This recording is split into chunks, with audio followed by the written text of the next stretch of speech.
نحمده ونصلي ونسلم على سيدنا ومولانا محمد رسوله النبي الأمين المكين. أما بعد، بسم الله الرحمن الرحيم.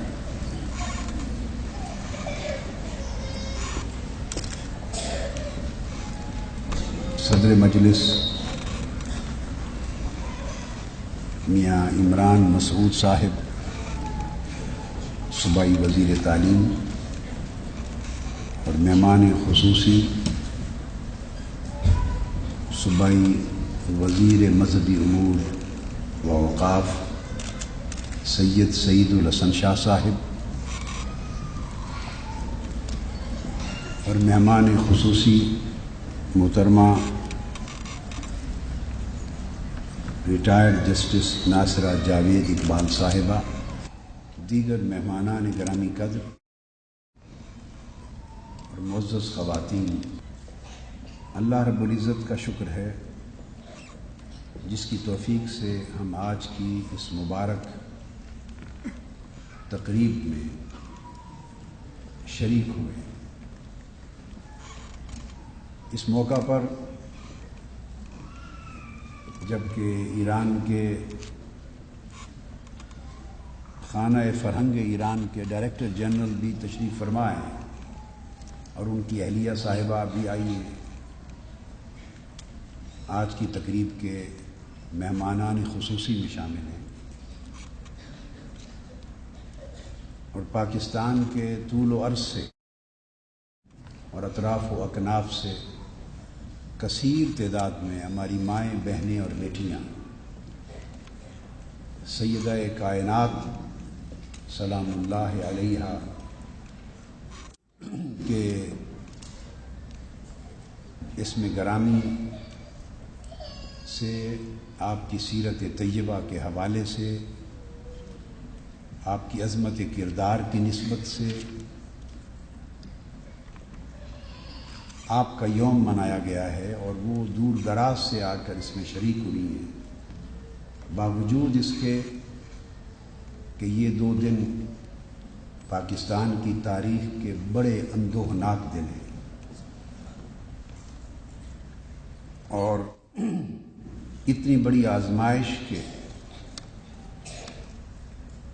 دن ہیں کہ شاید ہماری آنکھوں نے اس نوعیت کی تکلیف، اس شدت کی، اس انتہا کی اپنی سرزمین پر پہلے کبھی نہیں دیکھی۔ ساری قوم ان لوگوں کے اور خاندانوں کے ساتھ شریک غم ہے جن کی زندگیوں کے چراغ بجھ گئے ہیں اور جس کے لواحقین اور پسماندگان ابھی تک دبے پڑے ہیں اور دکھوں، مصائب اور آلام کے پہاڑوں سے نکلنے کی انہیں ابھی تک کوئی سبیل نظر نہیں آ رہی۔ ہم سب اللہ تعالیٰ کے حضور مرحومین کی بخشش و مغفرت کے لیے اور جو زخمی ہیں اور دبے ہوئے ہیں ان کی بازیابی اور ان کی سلامتی کے لیے اور پوری قوم کی عافیت کے لیے دعا کرتے ہیں۔ ان مستحقین کو امداد فراہم کرنے کے لیے فنڈز پاکستانی قوم کی روایت ہے قائم کیے جاتے ہیں، جیسے ابھی میں نے سنا کہ ادارہ جنگ میموریل سوسائٹی، میر خلیل الرحمان میموریل سوسائٹی، اس نے بھی اعلان کیا ہے اور یہ آج کی تقریب کی میزبان بھی ہے میر خلیل الرحمان میموریل سوسائٹی اور تحریک منہاج القرآن کا شعبہ خواتین، جسے منہاج القرآن ویمن لیگ کہتے ہیں۔ تو یہ جوائنٹ وینچر ہے، وہ مبارکباد کے مستحق بھی ہیں اور انہوں نے یہ قدم اٹھایا ہے۔ تو ایسے فنڈز میں ہم سب کا ایوانی اور ملی فریضہ ہے کہ حصہ لیں، اپنے لقمے چھوڑ کر بھی ان کو مہیا کرنا یہ ہمارے دین اور ایمان کی تکمیل کا تقاضا ہے۔ اپنا سکھ چھوڑ کر بھی ان کے دکھوں کو بانٹنا اور ان کا سہارا بننا یہی دین اور یہی ایمان ہے۔ جو لوگ ایسے وقت میں دکھیوں کا سہارا نہیں بنتے ان کی بندگی کی اللہ کی بارگاہ میں کوئی ضرورت نہیں ہوتی۔ تو قوموں کا یہ وقت ان کے کردار کے، ان کے ایمان اور ان کے دین اور ان کی غیرت ملی اس کا امتحان ہوتا ہے، اور میں امید کرتا ہوں پاکستانی قوم اس میں ہرگز پیچھے نہیں رہے گی۔ یہ جذبہ الحمدللہ پاکستانی قوم میں اقوام عالم سے بڑھ کر ہے، کم نہیں ہے۔ اس موقع پر تحریک منہاج القرآن کا ایک شعبہ ہے جسے منہاج ویلفیئر فاؤنڈیشن کہتے ہیں۔ اس کا ہیڈ کوارٹر ہمارا لندن میں ہے۔ یہ پورا گلوبل شعبہ ہے منہاج ویلفیئر فاؤنڈیشن۔ جیسے تحریک منہاج القرآن کا مرکز ہیڈ کوارٹر لاہور میں ہے، منہاج ویلفیئر فاؤنڈیشن کے ہیڈ کوارٹر لندن میں ہے۔ چونکہ اس کے تحت پوری دنیا میں امت مسلمہ پر جہاں بھی مشکلات آتی ہیں تو منہاج ویلفیئر فاؤنڈیشن کے ذریعے تحریک منہاج القرآن ہر جگہ اپنی بساط بھر انسانیت کی خدمت کے لیے پہنچتی ہے۔ تو اسی کا یہاں پر جو آپریشن ہوتا ہے وہ اس کی برانچ ہوتی ہے، لہٰذا اس کی طرف سے میں فوری طور پر امدادی اور ان کی بحالی کے فنڈ کا اعلان کرتا ہوں۔ کیونکہ میری ابھی گفتگو متعلقہ شعبے کے سربراہ سے اور فنڈز کی دستیابی کے بارے میں نہیں ہو سکی، لیکن یہ ہے کہ یہ فنڈ جس کا میں اعلان کر رہا ہوں یہ کم سے کم ملینز میں ہوگا، اس کا میں اعلان کرتا ہوں۔ اب وہ کتنے ملینز ہوتا ہے، 2 ملین، 4 ملین، 5 ملین، کم و بیش میرا اندازہ ہے کہ 50 لاکھ سے کم نہیں ہوگا، جس کا میں اس بحالی اور امداد کے لیے منہاج ویلفیئر فاؤنڈیشن کی طرف سے اعلان کر رہا ہوں۔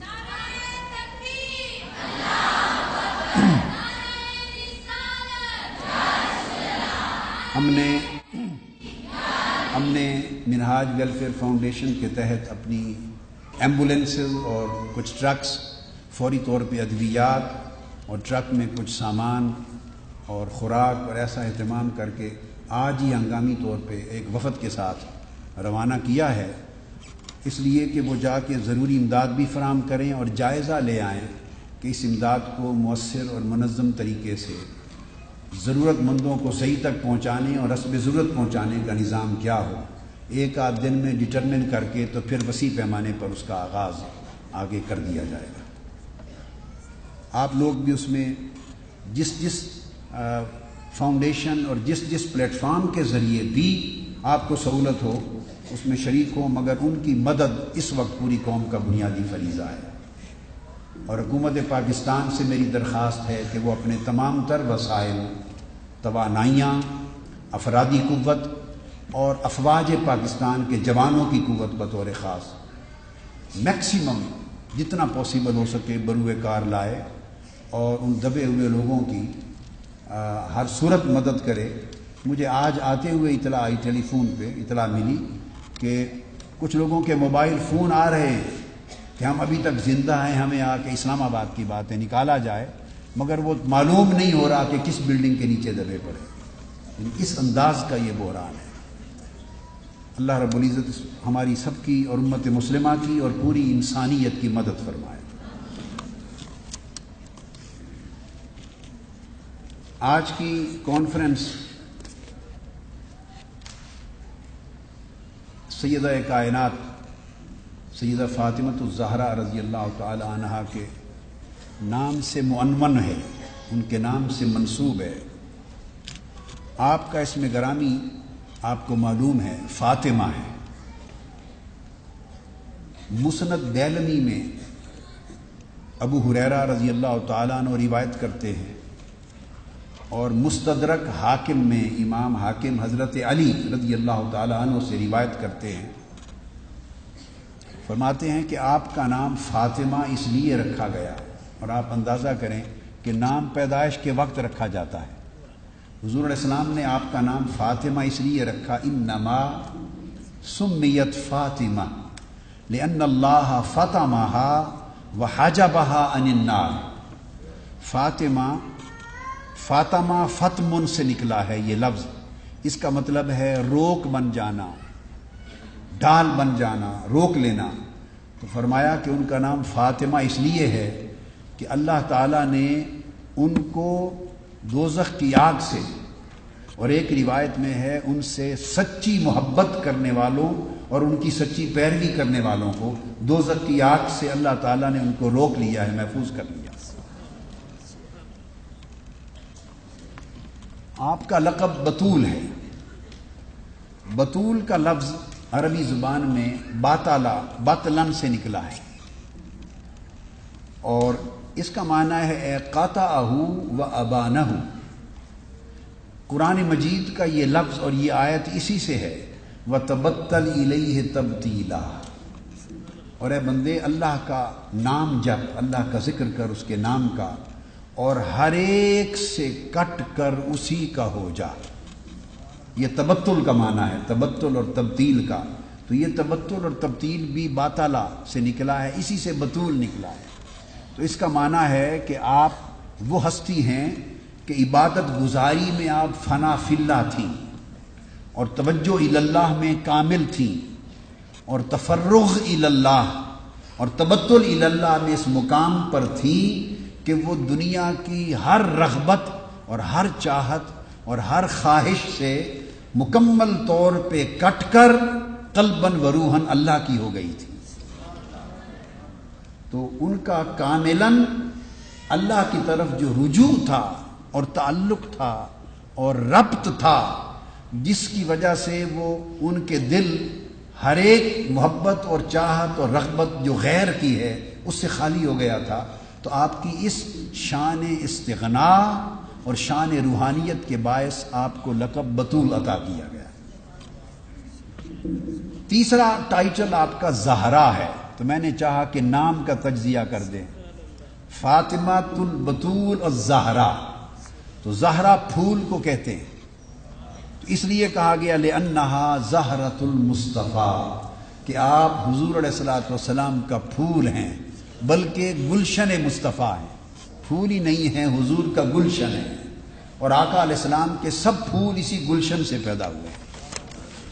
اب میں آپ کی حیات طیبہ کے چند ایسے گوشوں کا ذکر کرنا چاہوں گا جن کا تعلق آپ کی اور ہماری زندگی کی تربیت کے ساتھ اور اصلاح کے ساتھ ہے، اور ان کی حیات طیبہ کے عملی گوشے، اور اختتام پر میں صرف ایک حدیث کی شرح کروں گا تاکہ گفتگو میں دونوں طرح کا جو ذوق ہے اور ضرورت ہے پوری ہو جائے۔ سیدہ کی ولادت ایک روایت کے مطابق، اور جو قول مختار ہے زیادہ مقبول روایت، اس کے مطابق اعلان نبوت سے 5 سال پہلے ہوئی تھی،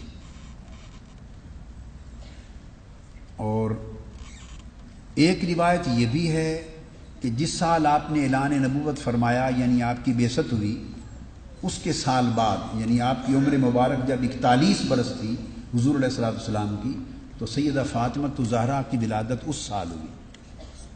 اور اس سے مختلف اور بھی اقوال سن ولادت کے بارے میں ہیں، مگر بنیادی طور پہ یہ 2 قول ہیں۔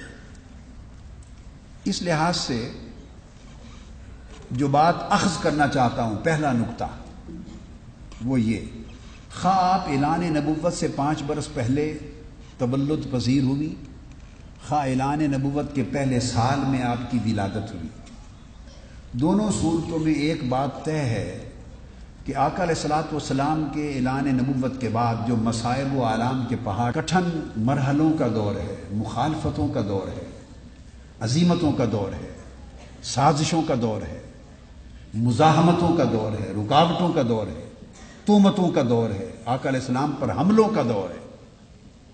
یہ جو پورا پیریڈ ہے وہ سارا پیریڈ آپ کے بچپن نے دیکھا ہے۔ اس سے میں آپ کی طبع میں، شخصیت میں ان بلٹ صبر، استقامت اور شجاعت کو بیان کرنا چاہتا ہوں کہ پیدا ہوئی ہیں اور آنکھ کھولی ہے اس ماحول میں کہ جب مخالفتیں ہی مخالفتیں تھیں، تو پھر مخالفتوں میں آنکھ کھولنے والا بچہ نڈر ہو جاتا ہے، وہ اس میں خوف اللہ کے سوا کسی کا خوف نہیں رہتا، اور جس کی پرورش اس ماحول میں ہوئی ہو اور تو پھر وہ اپنے حسین کو پال کر بڑی آسانی سے اس کا حوصلہ ایسا ہو جاتا ہے کہ کربلا کو بھی روانہ کر دے۔ یہ ایک ان بلٹ خوبی تھی، اور اسی میں یہ صحیح بخاری میں جو واقعہ آیا ہے، عبداللہ ابن مسعود رضی اللہ تعالیٰ نے روایت کیا، آپ کی عمر مبارک کوئی 5 برس کے قریب تھی حضور علیہ الصلوۃ والسلام کے اس واقعہ کے وقت۔ آپ حسین کعبہ میں نماز ادا فرما رہے ہیں، معروف واقعہ ہے، آپ نے سنا ہے۔ تو قریش جمع تھے، مخالفین، ابو جہل ایک پوری مجلس جمع کے بیٹھا تھا اور طعنہ زنی کر رہا تھا اور لغو گوئی کر رہا تھا۔ آقا علیہ الصلوۃ والسلام جب سجدے میں تشریف لے گئے تو ایک قبیلے نے بہت بڑی قربانی کی تھی اپنے مذہب کے مطابق، تو اس کی اوجڑی منگوا کے تو آقا علیہ السلام کے اوپر کندھوں پر پشت مبارک پہ رکھ دی، خاصی وزنی۔ اب دشمن ارد گرد کھڑے ہیں، ٹھٹھا مذاق کر رہے ہیں، طعنہ زنی کر رہے ہیں اور اونچا اونچا ہنس رہے ہیں۔ اوجڑی بڑی وزنی آقا کی پشت مبارک پہ رکھ دی گئی ہے، اور اتفاق ہے کہ کوئی مسلمان اور اس وقت موجود نہیں۔ 5 سال کی عمر میں سیدہ فاطمہ الزہرا رضی اللہ تعالیٰ عنہ نے دیکھا، دوڑتی ہوئی حسین کعبہ میں آئیں اور اس عمر میں اتنی وزنی اوجڑی اٹھا کے نیچے پھینکی اور کفار اور مشرکین کا اپنی زباں کے ساتھ مقابلہ کیا۔ گری اور گھبرائی نہیں ہے۔ ماؤں کے لیے اور والدین کے لیے خاص پہلو ہے کہ تربیت وہی کام آتی ہے جو بچپن میں ہو جائے، بس اس کے بعد صرف رونا دھونا ہے۔ یہ میں نے ایک نصیحت کا جملہ بول دیا، بات صرف شکوہ ہی شکوہ ہے اور رونا دھونا ہے۔ تربیت وہی کام آئے گی جو بچپن سے کر لی جائے۔ ایک سٹیج آتی ہے جب شخصیت ڈیولپ ہو کے پختہ ہو جاتی، پھر آپ اس کو اتنا بدل نہیں سکتے جتنا بدلنا چاہتے ہیں۔ مٹی جب کچی ہوتی ہے تو کمہار اسے جس طرح کا برتن میں ڈالنا چاہے ڈال لیتا ہے، جب وہ پک جاتی ہے اور برتن ہو جاتا ہے تو پھر وہ ٹوٹ تو سکتا ہے، ڈل نہیں سکتا۔ بچپن میں ہماری شخصیت اور کردار اور ہماری طبیعت اور مزاج کی کچی مٹی ہوتی ہے۔ ماں باپ کمہار کی طرح ہوتے ہیں، وہ جس طرح ڈھالنا چاہیں گنجائش ہوتی ہے کہ ڈال لیں، اور اگر وہ وقت لاڈ میں برباد ہو جائے اور بچے جوان ہو جائیں اور بگڑ جائیں تو پھر مشکلات ہوتی ہیں۔ یہ میں نے پہلی چیز اس میں سے ڈیرائیو کی آپ کے لیے۔ پھر آپ نے اسی عمر میں دیکھا کہ آپ کی عمر مبارک 7-8 سال کی تھی یا 10-12 سال کی تھی، نوعمری تھی، جب دوسری مشکل، بہت بڑی مشکل آپ کی حیات مبارکہ میں آئی ہے، اور وہ شیب ابی طالب کی 3 سالہ قید تھی۔ اس 7 سے 10 سال کی عمر مبارک کے عرصہ میں آپ نے 3 سال شیب ابی طالب پہاڑوں کی گھاٹی میں اپنے بابا حضور کے ساتھ اور اپنے خاندان کے ساتھ قید کاٹی ہے۔ یہ وہ زمانہ ہے جب سوشل بائیکاٹ کر دیا گیا تھا۔ حضور صلی اللہ علیہ وآلہ وسلم اور آپ کے پورے قبیلے خاندان کے ساتھ، اور کفار اور مشرکین نے، قریش نے ایک ایگریمنٹ لکھ کر حضور علیہ السلام کے خلاف سوشل بائیکاٹس پر کچھ آرٹیکلز بنا کر کعبۃ اللہ میں نصب کر دیا تھا، لٹکا دیا تھا، اور کسی کو اجازت نہیں تھی کہ کوئی لین دین اور ملاقات تک بھی کر سکے۔ تو 3 سال اس گھاٹی میں آپ نے قید و بند کی صحبت گزاری، اور سیدہ کائنات کی پرورش اس ماحول میں ہوئی۔ اس کے بعد جو ایک اور چیز بڑی اہم توجہ طلب، وہ یہ، حضور علیہ الصلوۃ والسلام انہیں ہر موقع پہ ساتھ رکھتے۔ یہ تربیت کا ایک اور پہلو تھا۔ بچوں کو، بچیوں کو، بیٹوں بیٹیوں کو ہر موقع پر بچپن سے ہی ساتھ رکھنا چاہیے۔ یہ تربیت کا ایک بنیادی حصہ ہے۔ ہم ایسا کرتے ہیں کہ جہاں دین سیکھنے کی جگہ ہے، جہاں تربیت ہے، جہاں کچھ فیض ملنا ہے، رشد و ہدایت ملنی ہے، تعلیم و تربیت کا کچھ خیرات نصیب ہوگی، وہاں تو خود چلے جاتے ہیں۔ اول تو ہمارا شعار، قومی شعار یہ ہے کہ صرف مرد جاتا ہے، عورت کا بھی حق نہیں، عورت صرف روٹیاں پکائے گی، بریانیاں بنائے گی، کھانے بنائے گی اور خاندان کو کھلائے گی، پہلے ناشتہ، اس سے فارغ ہو کر پھر لنچ، اس سے فارغ ہو کر پھر ڈنر، اور پھر اس کے بعد سارے معاملات کرے گی عورت کا۔ ہم نے یہ منصب بنا دیا ہے، اور یہ سارا منصب شریعت محمدی اور سنت محمدی کے خلاف ہے۔ مگر افسوس یہ کہ کوئی رہنمائی کرنے والا نہیں ہے۔ ہم مرد جائیں گے، عورتوں کو بھی اجازت نہیں کہ وہ بھی جائیں۔ انگلینڈ، یورپ، اسپین میں کئی ملکوں میں یہ واقعہ ہوا۔ مجھے خواتین نے لکھ کے شکایت کی کہ جب اجتماع ہوتے ہیں جہاں دین سیکھنا ہے تو ہمارے شوہر کہتے ہیں کہ وہاں پردہ ہے، پردے کی وجہ سے نہیں لے جاتے۔ تو میں نے ان سے کہا، خطاب میں کہا، میں نے کہا جہاں ان کو بھیجتے ہو وہاں پردے کا کوئی وجود بھی کبھی نظر آیا ہے؟ میلوں میں جاتی ہیں، مارکیٹس میں جاتی ہیں، بزنس کرتی ہیں، جابز کرتی ہیں، شادی بیاہ، تقریبات، گیٹ ٹوگیدر، سوشل گیدرنگ، ہر جگہ جاتی ہیں۔ ایک اس جگہ نہیں جاتی جہاں دین سیکھنا ہے، وہاں پردہ آ جاتا ہے، اور جہاں پردے کا وجود نہیں ہوتا وہاں ہر جگہ جاتی ہیں۔ یہ جو ڈویلٹی ہے، دوہرا پن ہے کردار کا، اسے ہمیں اپنی سیرت سے ختم کرنا ہوگا۔ عورت جاب بھی کر سکتی ہے، اس کا حق ہے، شریعت نے اجازت دی ہے۔ بزنس کر سکتی ہے، شریعت نے اجازت دی ہے۔ وہ معلمہ ہے، وہ مقننہ ہے، وہ جج ہے، وہ امبیسڈر ہے، وہ نمائندہ ہے، وہ سوسائٹی کی لیڈر ہے، وہ محدثہ ہے، محدث ہوئی ہیں عورتیں، وہ اسکالر ہے، وہ سب کچھ ہے۔ اس کی گود یونیورسٹی ہے، بچوں کی پرورش گاہ ہے۔ تو جس کے ہاتھوں نسل تیار ہونی ہے، اگر اس کو موقع اپنی پراپر تعلیم اور تربیت کا نہ ملا تو نسل کیسے تیار ہوگی؟ موسٹلی مرد تو صبح سے رات تک اپنے بزنس، کاروبار اور معاش کمانے میں مصروف رہتے ہیں۔ گھر کس کے پاس ہوتا ہے؟ مرد کا تو دخل ہی کم ہے، صبح سے شام تک تو سارا دن تو وہ جاب پہ یا بزنس پہ گزارتا ہے۔ گھر پورا تو ماں کے ہاتھ میں ہے، بیٹی کے ہاتھ میں۔ تو جس نے گھر سنوارنا ہے، جس نے نسل کو سنوارنا ہے، جس نے سوسائٹی کو سنوارنا ہے، اس کے لیے تعلیم و تربیت کے مواقع کم ہوں تو حیف ہوگا اس سوسائٹی پر۔ تو خواتین کی تعلیم کے لیے بجٹ کئی گنا زیادہ کیا جانا چاہیے، اور ان کی تربیت کے مواقع کہیں زیادہ ہونے چاہیے۔ تو میں عرض کر رہا تھا حضور کی سنت سے کہ آپ کی عمر مبارک 3-4 سال تھی جب آیت اتری وَأَنذِرْ عَشِيرَتَكَ الْأَقْرَبِينَ، کہ سب سے پہلے دعوت اپنے قریبی رشتہ داروں کو دیں۔ دعوت، اس سے ایک فلسفہ ڈیولپ ہوتا ہے دین کا کہ دعوت، تبلیغ، تربیت، اس کی ابتدا فیملی سے ہونی چاہیے۔ ہمارے ہاں ابتدا ریموٹ جگہ سے ہوتی ہے، اور فیملی کا وقت زندگی میں مبلغ اور عالم صاحب کی زندگی میں نہیں آتا، وہ چراغ تلے اندھیرا رہتا ہے۔ حکم ہوا کہ ابتدا دعوت کی اپنی فیملی سے کریں۔ تو حضور علیہ السلام نے کل قریش کو کوہ صفا پہ جمع کیا۔ یہ بھی مشہور واقعہ، آپ نے پڑھا بھی ہے، سنا بھی ہے۔ میں اس میں سے صرف ایک نقطہ ریلیونٹ جو آج سے ہے وہ لے رہا ہوں۔ تو جب سارے قریش اور خاندان کو جمع کیا دعوت اسلام کی اور توحید کی دینے کے لیے، تو 3-4 سال عمر تھی سیدہ فاطمہ کی، اس کو اٹھا کر حضور علیہ السلام اس پہلے اجتماع میں کوہ صفا پر لے کر گئے تھے۔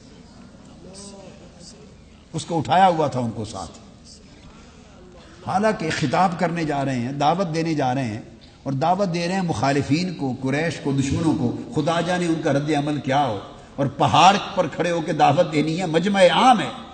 3-4 سال کی بیٹی کو تو لے جانے کی ضرورت نہیں ہے،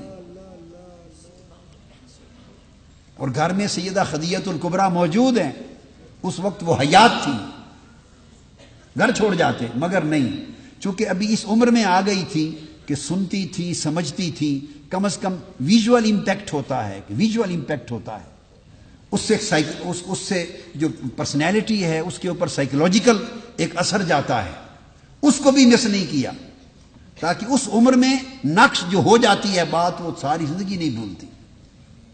تو اس اجتماع میں بھی دعوت کے موقع پر اٹھا کے ساتھ لے گئے، اور جب آپ ایک ایک کا نام لے کے بتا رہے تھے کہ اپنے آپ کو سنوار لو، اپنے آپ کو سنوار لو، تو سب کو متوجہ کرنے کے لیے اس ایڈریس میں پھر سیدہ فاطمہ کا بھی نام لیا۔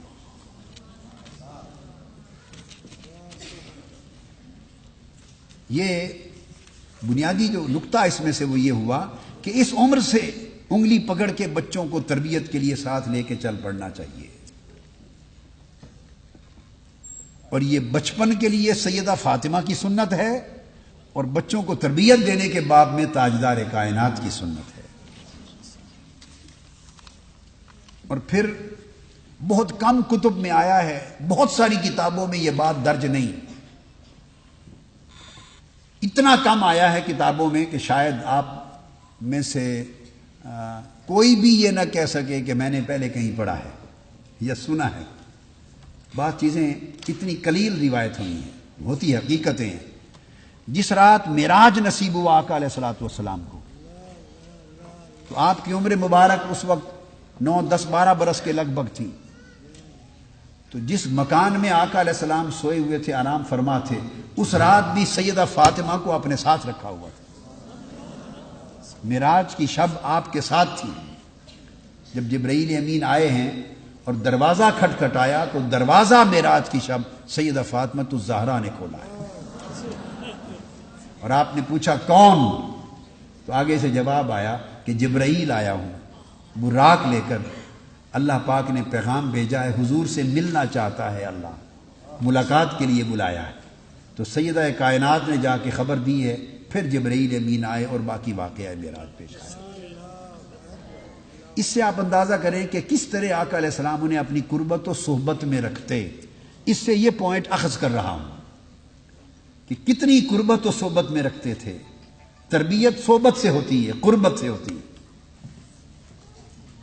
والدین بالعموم بچوں پر جو مذہبی طبیعت کے والدین ہیں، ریلیجس مائنڈڈ مذہبی طبیعت کے لوگ، وہ بچوں پر ایسا روب ڈالنے کا ایک مزاج اور طبیعت یا رجحان رکھتے ہیں تاکہ بچے خوف زدہ رہیں۔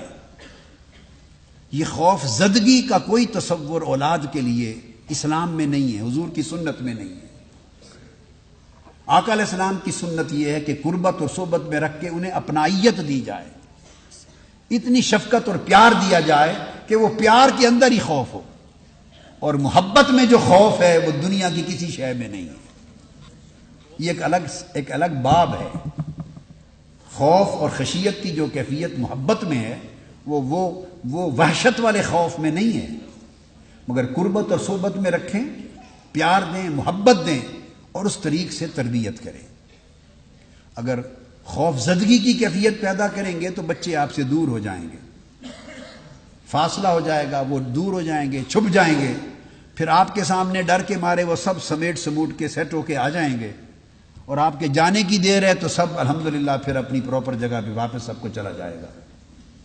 تو یہ پھر دھوکہ دہی شروع ہو جائے گی، دھوکہ دہی شروع ہو جائے گی۔ اگر پیار، نرمی، محبت اور شفقت اس ماحول میں قربت میں تربیت دیں گے تو دوہرا پن نہیں ہوگا، چھپے ظاہر باطن سب کچھ ایک کردار رہے گا۔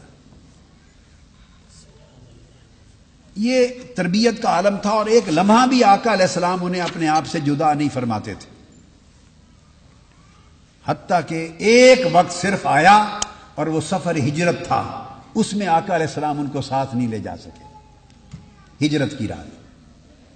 مگر وہاں پہنچ کر آپ نے زید بن حارثہ کو بھیجا اور حضرت ابو رافع کو بھیجا، اور سیدنا مولا علی المرتضیٰ آلریڈی یہاں تھے، اونٹ بھیجے، اور مولا علی المرتضیٰ کی قیادت میں ایک قافلہ تھا، اس میں 4 فواتم روانہ ہوئیں، 4 فاطمائیں اس قافلے میں چلی، فواتم کہتے ہیں اس کو، 4 فاطمائیں، سیدہ فاطمہ الزہرا، اور دوسری کون؟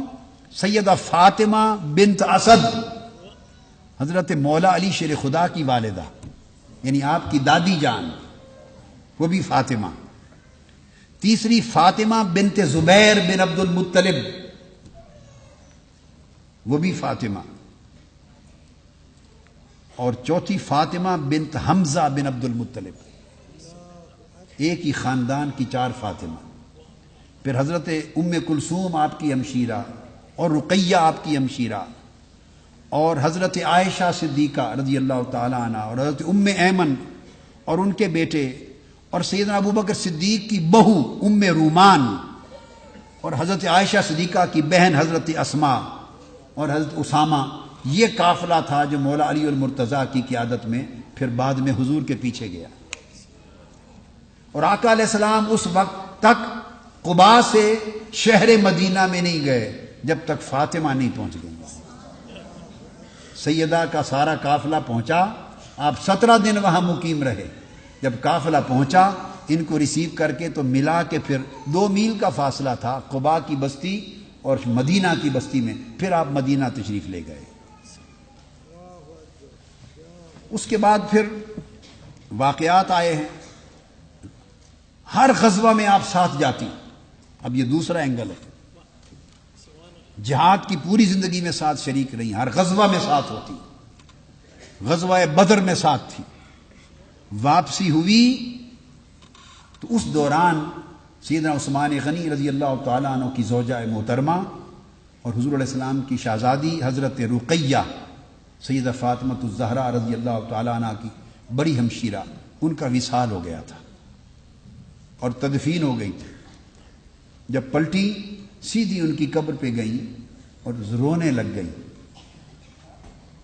اور طبقات ابن سعد میں آیا ہے کہ آقا علیہ السلام اپنا کپڑا لے کر سیدہ فاطمہ کے آنسو پوچھ رہے تھے.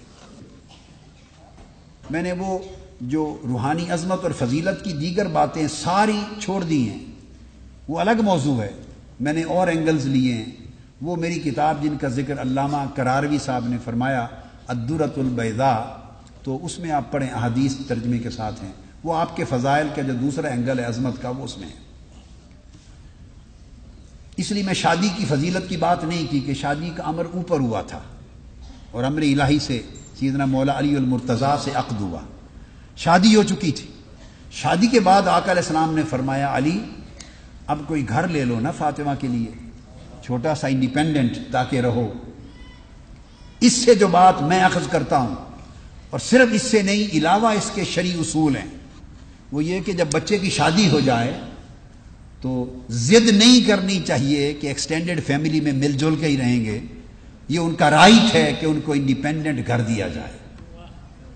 ہماری فیملیز میں بہت بڑا جو بگاڑ اور فساد ہے، اس کی ایک ریزن یہ بھی ہے کہ والدین انسسٹ کرتے ہیں کہ بہو کو ادھر ہی لائیں گے، اکٹھے رکھیں گے اور ایک ہی جگہ پہ کھائیں گے اور اکٹھے رہیں گے. یہاں سے آگے 2 زندگیاں اور لائف کے 2 ازدواجی یونٹ، ان کی انڈرسٹینڈنگ جب نہیں ہوتی تو پھر فیملی کے اندر دراڑ آتی ہے اور انتشار پیدا ہوتا ہے، اور کوئی تشخیص نہیں کر پاتا کہ قصور وہ بہو قصوروار ہے یا ساس. اسی گورکھ دھندے میں لگے رہتے ہیں. قصور اس فیصلے کا ہے جس نے حضور علیہ السلام کی سنت سے منہ موڑا ہے. یہ شریعت نے حق دیا ہے شادی کے بعد کہ بچی کو، بہو کو الگ گھر دیا جائے. اس کو گھر دیں، اس کو وسائل دیں.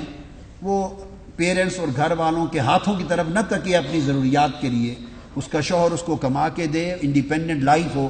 پھر وہ تھوڑا فاصلہ رکھیں اور فاصلے میں قربت رکھیں، پھر محبت سے رہیں، عزت و احترام رہتا ہے، پھر فیملیز ٹوٹتی نہیں ہیں. ہم جو ایک ہی بنا کے رکھنے کی کوشش کرتے ہیں، وہ یکتائی کا تصور توڑ دیتا ہے اس فیملی کے یونٹ کو. یہ رائٹ ہے، دینا چاہیے. اللہ یہ کہ خوشی سے رہیں. جب دیکھیں ہلکی سی تپش محسوس ہو رہی ہے، ٹیمپریچر معمولی سا بن رہا ہے، اس ٹیمپریچر کے بڑھنے سے پہلے الگ گھروں میں بھیج دیں. تو شادی کے ساتھ ہی آقا علیہ السلام نے فرمایا علی ایک گھر لے لو اور آپ اور فاطمہ الگ رہو، انڈیپینڈنٹ رہو. سیدنا علی المرتضیٰ نے ایک گھر لیا. اس گھر کا جو ارینج کیا تو وہ گھر تھوڑے سے فاصلے پر تھا. اب فاصلہ کیا ہوگا، میں آپ کو ایکچوئل پوزیشن بتاتا ہوں. مثلا میں یہاں کھڑا ہوں، یہ سٹیج ہے، وہ آپ کی دیوار ہے. اس جگہ سے اس دیوار تک کا بھی فاصلہ نہیں تھا، ممکن ہے اس سے آدھا فاصلہ ہو، چھوٹی سی تو بستی تھی مدینہ، کل چھوٹی سی بستی تھی۔ اور آج جو مسجد نبوی کی اس وقت تعمیر ہو جانے کے بعد، نئی تعمیر کے بعد جو حدود ہیں، یہ حدود پورے اس وقت کی بستی مدینہ کے اوپر حاوی ہیں۔ اتنی بستی تھی جس میں آقا علیہ السلام آرام تشریف فرما تھے، اور جنت البقیع جو 2 قدموں کے فاصلے پر ہے وہ قبرستان تھا، اور قبرستان ہمیشہ شہر سے باہر ہوتا تھا۔ تو بستی اتنی تھی، اس بستی میں کتنا دور گھر ہوگا؟ آپ اس بیسک کنسپٹ کو سمجھیں۔ جو میں نقطہ عرض کرنے والا ہوں کہ آقا علیہ السلام کو اس بستی میں گھر کتنا دور ہو سکتا ہے؟ اتنی دوری بھی فاطمہ کی خود سے گوارا نہ تھی، محبت یہ تھی۔ تو گھر دور لے لیا۔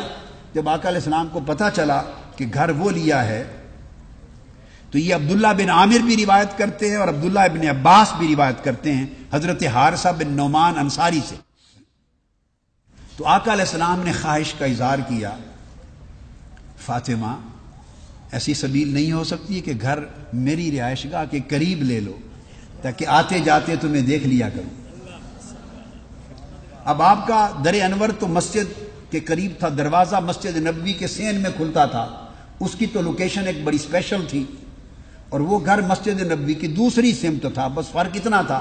تو مسجد نبوی بھی چھوٹی سی تھی جتنی آج ریاض الجنہ ہے، چھوٹی سی جگہ سے۔ تو عرض کیا یا رسول اللہ، حضرت علی سے ذکر کیا، انہوں نے خبر دی کہ یا رسول اللہ حضرت حارثہ بن نعمان انصاری حضور کے غلام ہیں، صحابی ہیں، ان کے مکان متصل آپ کے ساتھ ہیں، اگر وہ ہمارے مکان کے ساتھ ایکسچینج کر لیں تو پھر ہم یہاں آ سکتے ہیں۔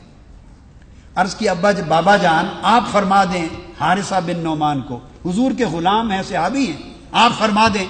تو آقا اب یہ دوسرا اینگل بھی ہے، فرمایا مجھے حیا آتی ہے کہ میں حارثہ سے مکان مانگوں، میں نہیں کہتا۔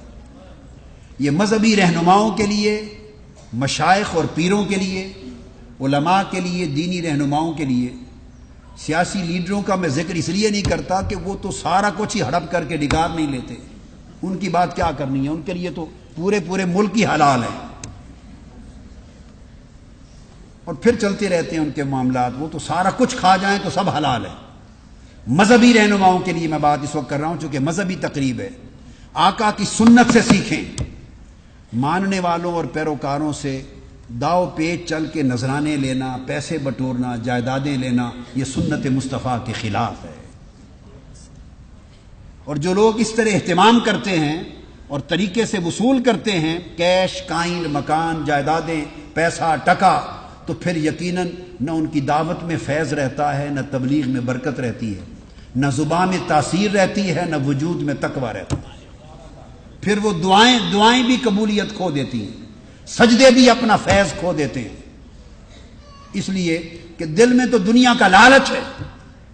دین شخصیتوں میں اس وقت تک متمکن نہیں ہوتا جب تک دل کی بستی دنیا کی لالچ کی غلاظت سے پاک نہ ہو جائے۔ اگر دل میں دنیا، مال و دولت کا حرص، طمع اور لالچ ہے، وہ ساری زندگی سجدوں میں گزار دے، وہ سجدہ اسے اللہ کے قریب نہیں کر سکتا۔ بنیادی بات ہے۔ اللہ، تو آقا علیہ السلام نے فرمایا مجھے حیا آتی ہے کہ میں حارثہ سے بات کروں۔ یہ بات کسی طریقے سے نکل گئی اور حضرت علی نے کہیں ذکر کر دیا ہوگا، بیان نہیں آیا حدیث میں، مگر حضرت حارثہ آقا علیہ السلام کی بارگاہ میں آ گئے، عرض کیا یا رسول اللہ مجھ تک خبر پہنچی ہے کہ آپ حضرت بی بی خاتون جنت فاطمہ زہرا کا گھر اپنے در دولت کے قریب چاہتے ہیں۔ آپ نے فرمایا میں تلاش میں ہوں کہ ایکسچینج ہو جائے ان کا گھر کسی سے۔ تو انہوں نے عرض کیا، اب حدیث کے لفظ عرض کیا انما انا و مالی للہ ولرسولہ، یا رسول اللہ مجھے حکم کیوں نہیں فرمایا؟ خدا کی قسم میں اور میرا مال اور ہم سب کی زندگیاں اور ہمارے مال و دولت ان کا مالک ہی اللہ اور اللہ کا رسول ہے، یہ تو ہمارا ہے، مال ہمارا ہے ہی نہیں، مالک ہی آپ ہیں۔ تو انہوں نے اسی وقت عرض کیا یا رسول اللہ یہ گھر اچھا گھر ہے جو آپ کے گھر کے ساتھ متصل ہے، تو آپ نے اس کو ایکسچینج کیا۔ حضرت علی کا فاطمہ زہرا کا لیا ہوا گھر حضرت حارثہ کو دیا اور اس کے بدلے میں ایک ہی سائز کا گھر تھا رقبے کا، یہ گھر لیا، ایکسچینج کیا۔ آقا علیہ السلام خوش ہو گئے۔ اب حارثہ بن نعمان کی ایک بڑی قربانی، ایک خدمت آقا کے قلب اطہر میں خوشی پیدا کرنے کی ہو گئی، خوشی کا باعث بن گئے، حضور خوش ہو گئے۔ نتیجہ کیا تھا کہ پھر ہر روز چاہتے یہ تھے آقا علیہ السلام کہ ہر روز نماز فجر کے لیے نکلتے، اور پھر ان کا دروازہ بھی مسجد نبوی میں کھلوا دیا، کہا فاطمہ کے گھر کا دروازہ بھی مسجد نبوی کے سین میں کھلے۔ جب گزرتے اپنے گھر سے تو وہ دروازہ سامنے پڑتا، اس دروازے کے سامنے رک کر ہر روز نماز فجر کے بعد بآواز بلند کہتے الصلاۃ یا اہل بیت محمد، الصلاۃ یا اہل بیت محمد انما یرید اللہ لیذھب عنکم الرجس ویطہرکم تطہیرا۔ اے اہل بیت محمد، نماز کا وقت ہو گیا۔ بس یہ آواز دے کے جگا کے ہر روز جاتے تھے، اور پھر یہ آیت پڑھ دیتے جو اہل بیت اطہار کی طہارت اور عصمت کی شان میں اتری ہے، جس نے چادر تطہیر عطا کی ان کو۔ اب یہ آقا کی خوشی تھی، اور آتے جاتے جھانک کے دیکھ لیتے اور پوچھ لیتے فاطمہ کیا حال ہے؟ بھی حسن حسین کے رونے کی آواز آ جاتی، بغیر پروگرام اطلاع کے اندر چلے جاتے، میرا حسین کیوں رو رہا ہے؟ حسن کی اٹھا لیتے۔ بھائی یہی خوشی تھی، یہی چاہتے تھے کہ مجھے یہ سہولت مل جائے، اور یہ فراہم کر دی حارثہ بن نعمان نے۔ اب دیکھیے آقا علیہ السلام نے مکان کے صلے میں مکان دیا تھا، احسان تو کسی کا نہیں لیتے، مکان کے بدلے میں مکان دیا، مگر ایکسچینج آف ہاؤسز کے ساتھ ایک خوشی بھی تو ملی تھی نا، اس کا بدلہ بھی نہیں دیا تھا۔ آپ میری بات کو سمجھیں، مکان کے بدلے میں مکان دے دیا، یہ تو ایکسچینج ہو گیا۔ اب اس تبدیلی مکان سے جو دل کو خوشی ہوئی تھی کہ فاطمہ قریب آ گئی تھی سلام اللہ علیہ، اب اس خوشی کا بدلہ بھی دینا چاہتے تھے۔ وہ کیا دیا کہ عبداللہ بن عامر اور عبداللہ بن عباس رضی اللہ تعالیٰ عنہما روایت کرتے ہیں کہ ایک روز حضور علیہ السلام کی خدمت میں جبرائیل امین بیٹھے، حضرت حارثہ بن نعمان باہر سے آئے، قریب آئے تو انہوں نے سلام عرض کیا، اور ایک روایت میں آیا ہے کہ قریب ہوئے مگر جھجک کی وجہ سے سلام نہیں کہا۔ یہ چیزیں بیان میں ہوتی ہیں، مین سبسٹنس کے ساتھ ریلیونٹ نہیں ہیں۔ قریب آئے، سلام کہا، حضور علیہ السلام نے فرمایا حارثہ بعد میں تمہیں معلوم ہے میرے ساتھ کون شخص بیٹھا تھا؟ عرض کہ یا رسول اللہ نہیں معلوم۔ آپ نے فرمایا جبرائیل امین بیٹھے تھے۔ تو وہ کان میں کوئی گفتگو سرگوشی کر آہستہ آہستہ کچھ باتیں کر رہے تھے۔ وہ بھی طالب دیدار رہتے تھے، آتے تو اللہ کا حکم وہی لے کر آتے تھے، آتے اللہ کے حکم سے تھے، جاتے اپنی مرضی سے تھے۔ جب دیدار مصطفیٰ کی پیاس بجھ جاتی تب جاتے۔ تو فرمایا جبرائیل تھے، اور تمہیں معلوم ہے حارثہ جبرائیل نے تمہارے بارے میں کیا کہا ہے؟ یہ وہ بدلہ دیا خوشی کا۔ عرض کہ یا رسول اللہ نہیں معلوم۔ فرمایا جبرائیل نے تمہارے بارے میں کہا انہ من الثمانین، یہ حارثہ بن نعمان ان 80 افراد میں سے ہے، بس اتنا فرما دیا، یہ ان 80 افراد میں سے ہے۔ پوچھا حضور علیہ السلام نے جبرائیل وہ 80 افراد کون سے ہیں جن کی طرف اشارہ کر رہے ہو؟ تو جبرائیل امین نے عرض کی یا رسول اللہ جب فتح مکہ کے بعد غزوہ حنین ہوگا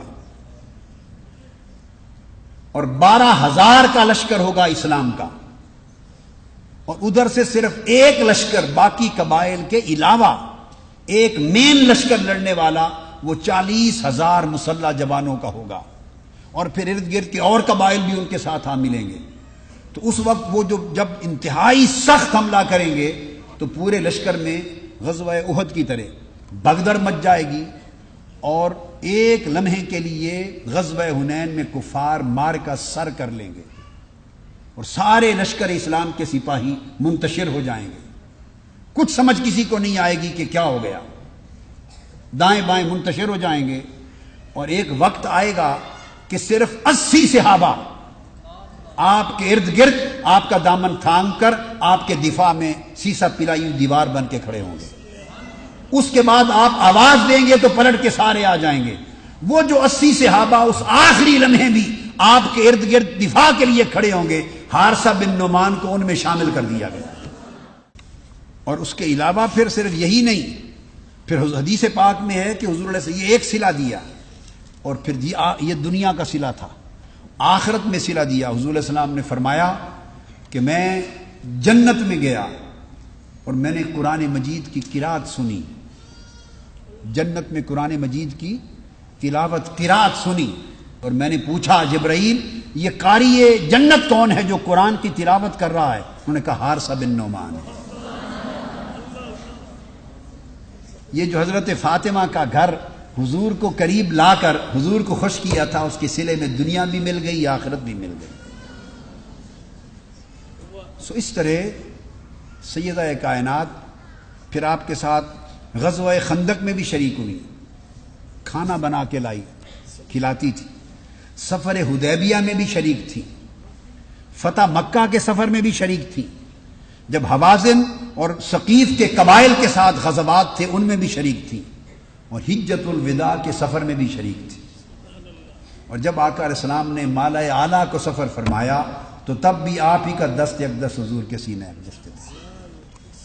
یہ بیان تھا جو میں نے چند گوشے آپ کی سیرت طیبہ کے پیش کیے، اور یہ عرض کرنا چاہتا ہوں اس امر میں کوئی شک نہیں ہے کہ اگر کسی نے عبادت گزاری اور پرہیزگاری کا ماڈل دیکھنا ہو تو اس میں بھی رول ماڈل سیدہ فاطمۃ الزہرا ہے۔ کسی نے صبر، توکل اور مصائب و آلام کے اندر استغنا کا ماڈل دیکھنا ہو تو وہ نمونہ کامل بھی سیدہ فاطمۃ الزہرا ہے۔ کسی نے استقامت اور شجاعت کا ماڈل دیکھنا ہو تو وہ بھی نمونہ کامل سیدہ فاطمۃ الزہرا ہے، اور کسی نے علم اور معرفت اور تعلیم، علم اور معرفت کا اور شعور کامل کا ماڈل دیکھنا ہو تو وہ بھی سیدہ فاطمۃ الزہرا ہے۔ آقا علیہ السلام نے پوچھا کہ عورت کی سب سے بڑی فضیلت کیا ہے؟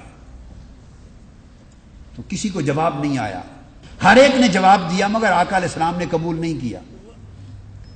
تب سیدنا مولا علی المرتضیٰ کو بھی جواب نہیں آیا، تب وہ چپکے سے گھر گئے، ان سے پوچھا کہ عورت کی سب سے بڑی فضیلت کیا ہے، اور پھر دوبارہ شام کو آئے، شام کو پھر مجلس ہوئی آقا کی بارگاہ کی، پلٹ کر آئے، اس وقت جواب دیا آقا دن کو آپ نے ایک سوال پوچھا تھا، فرمایا پوچھا تھا تو اجازت ہو تو جواب عرض کروں؟ فرمایا بتاؤ۔ یہ جواب دیا کہ عورت کی سب سے بڑی فضیلت یہ ہے، یعنی یہ تو ہے کہ عورت غیر محرم کو نہ دیکھے، اور دیکھنے کا ایک معنی ہے، دیکھنے کا ایک وہ دیکھنا جو برائی پیدا کرتا ہے، یہ تو نہیں ہے کہ بینائی ختم ہو گئی عورتوں کی، مرد، اور یہ مرد کے لیے بھی وہ فضیلت ہے کہ مرد بھی نہ دیکھے۔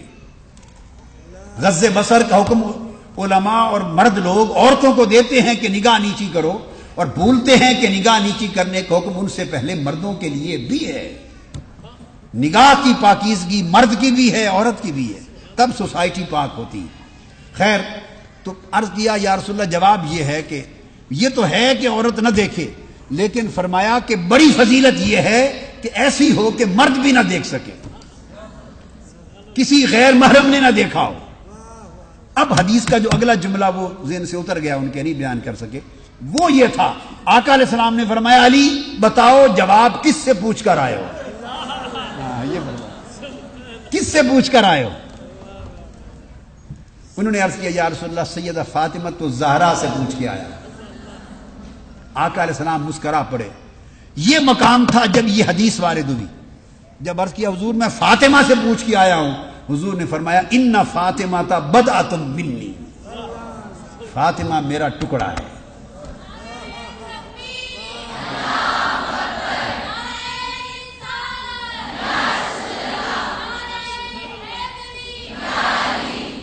اب میں حدیث کی شرح کرنا چاہتا تھا، اس کا ارادہ میں نے ترک کر دیا وقت کی وجہ سے، چونکہ اگر میں اس کی شرح کروں تو وہ بالکل ایک نئی شرح ہے جو آج تک ائمہ حدیث اور شارحین حدیث میں سے کسی محدث نے نہیں لکھی، اور میری زندگی میں کسی محدث کے قلم سے وہ شرح نہیں گزری آج تک۔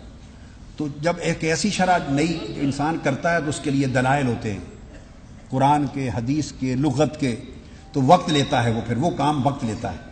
تو میں نے چونکہ پہلی گفتگو اور قیمتی گفتگو تھی اور اس میں ہم نے جو پانا تھا پا لیا، تو میں اس کی وجہ سے اس کی شرح میں نہیں جانا چاہتا، صرف معنی دو معنی بتا دیتا ہوں اور شرح کو چھوڑ دیتا ہوں۔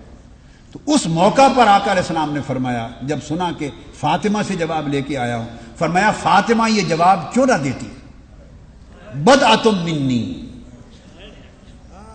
وہ میرا ٹکڑا ہے، اور یہ جواب فاطمہ ہی دے سکتی تھی۔ یہ علم اور معرفت اور شعور کامل کی مثال تھی۔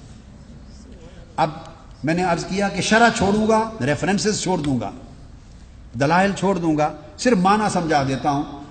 بدعۃ منی پر علماء نے، محدثین نے، شارعین نے، محققین نے سرے سے گفتگو ہی نہیں کی۔ جتنی کتابیں عرب و عجم کی طبع شدہ 1000 سال کے عرصے میں لکھی گئی، تمام مستند معتبر مآخذ اور مصادر میں نے پڑھے، ایک ایک اٹھا کے دیکھا، وہ صرف اتنا ہی لکھ دیتے ہیں، باقی بحث کرتے ہیں بدعۃ منی کا مطلب ہے جسم کا ٹکڑا ہے، بس اتنا لکھ دیتے ہیں، اور اس کے علاوہ بدعۃ پر گفتگو نہیں کی کسی نے آج تک۔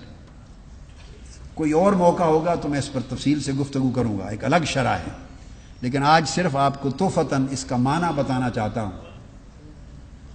بدعۃ منی اگر اس کا معنی کریں کہ میرا ٹکڑا ہے، میرے دل جسم کا ٹکڑا ہے، جگر کا ٹکڑا ہے، تو یہ کون سی خصوصیت ارشاد فرمائی؟ ہر بیٹی باپ کے جگر کا ٹکڑا ہوتی ہے، اس میں خصوصیت کیا ہوئی؟ ہر بیٹی باپ کے جگر کا ٹکڑا ہوتی ہے۔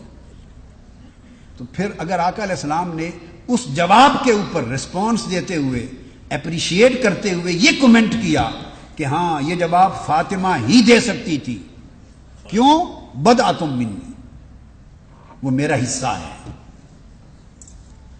تو بدع کا جو لفظ ہے اس کے دو معنی ہیں، ایک یہ لفظ عدد کے لیے استعمال ہوتا ہے، عدد نمبرز، اور ایک یہ لفظ ٹکڑے کے لیے استعمال ہوتا ہے۔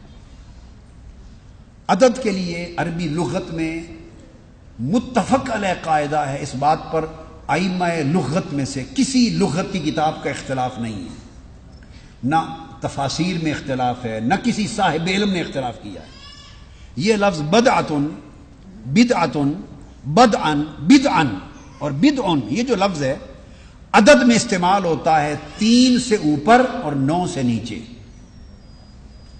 اگر 10 کی بات ہو رہی ہو نا، 10، تو اس میں 3 سے اوپر 9 سے نیچے کوئی بھی عدد حصہ ہو تو اس کو بدعۃ اور بدعن کہتے ہیں۔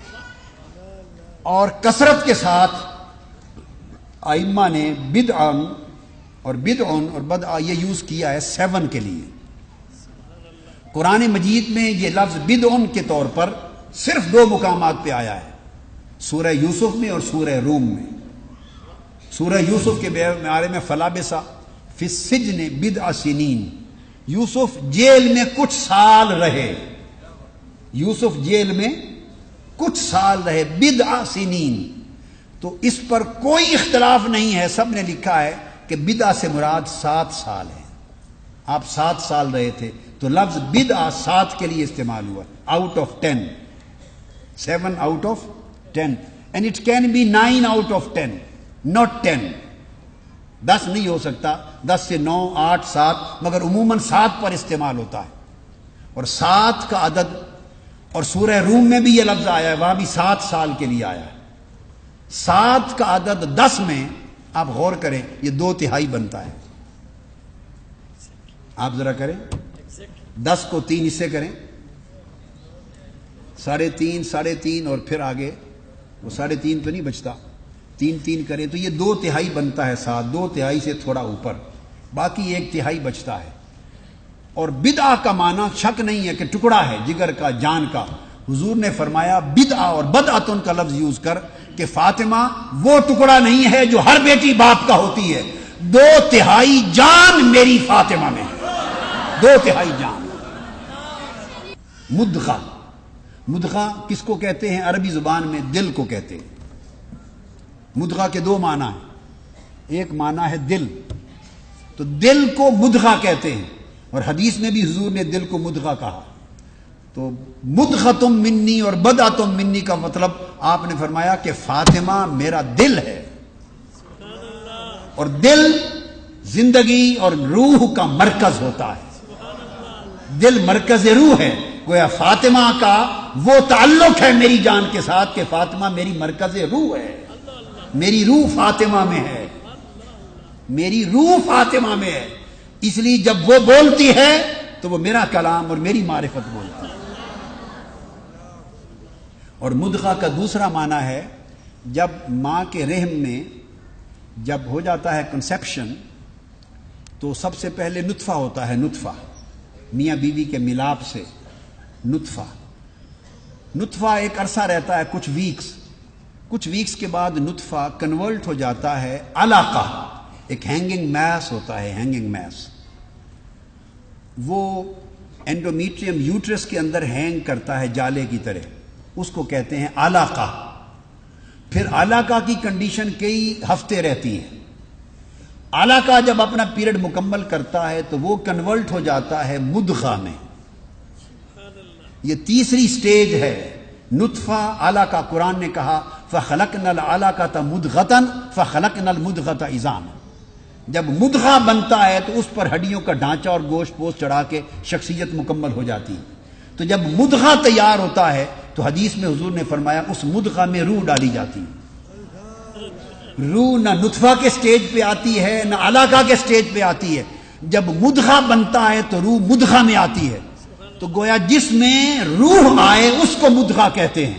حضور نے فرمایا فاطمہ تو بدعتم منی و فاطمہ تو مدغتم منی، کہ فاطمہ میرا وہ ٹکڑا ہے جس میں میری روح ہے،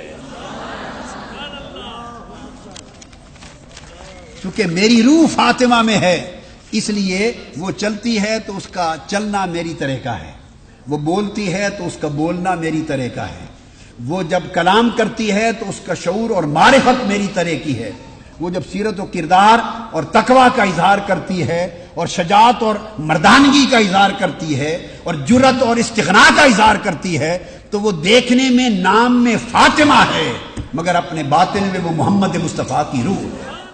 اللہ تعالی ہمیں اس شمع کو جلانے اور خود بھی نور لینے اور سوسائٹی میں بھی نور پھیلانے کی توفیق عطا فرمائے۔